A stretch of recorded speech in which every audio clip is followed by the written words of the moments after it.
আসসালামু আলাইকুম রহমতুল্লাহ। এই যে দেখতে পাচ্ছেন আমাদের লেয়ারের যে ব্যাচটা আছে লাস্ট রিসেন্ট যেটা, তার ঠোঁট ছেঁকা দেওয়া হচ্ছে একটা ইলেকট্রিক মেশিনের মাধ্যমে। তাদের ঠোঁটের সামনে সাদা অংশটাকে ছেঁকা দেওয়া হয়, তবে খুব সতর্কতার সাথে করতে হয়, কারণ বেশি ছেঁকা দিলে ওদের ওখানে একটা রক্তনালী আছে, সেখান থেকে প্রচুর ব্লিডিং হয়।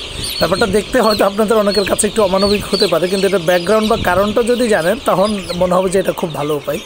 এটা একটা অন্যতম কারণ হচ্ছে যে মোরগদের মধ্যে যদি ঠুকরির অভ্যাসটা তৈরি হয় এবং কোনো মোরগ যদি আহত হয়, তখন কিন্তু অন্যান্য মোরগ সবাই ওই মোরগটার আহত জায়গাতে আক্রমণ করতে থাকে, এবং ওই ব্লাডের একবার টেস্ট যদি ওরা পায় তখন পুরো সবাই মিলে একটাকে বা দলের মধ্যে যে কয়টা আহত আছে ওদেরকে আক্রমণ করে। এটাকে মোরগদের রায়ট বলে।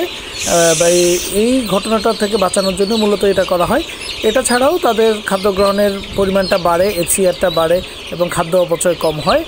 কিন্তু মূলত এই ঠোকরাঠুকরি বা আধিপত্য বিস্তার করা অথবা ঠোকরাঠুকরির জনিত মৃত্যু থেকে যাতে মোরগ বাঁচে, সেই জন্য তাদেরকে বিভিন্ন বয়সে এই ঠোঁট ছেঁকা দেওয়া বা ঠোঁট ছোটো করতে হয়।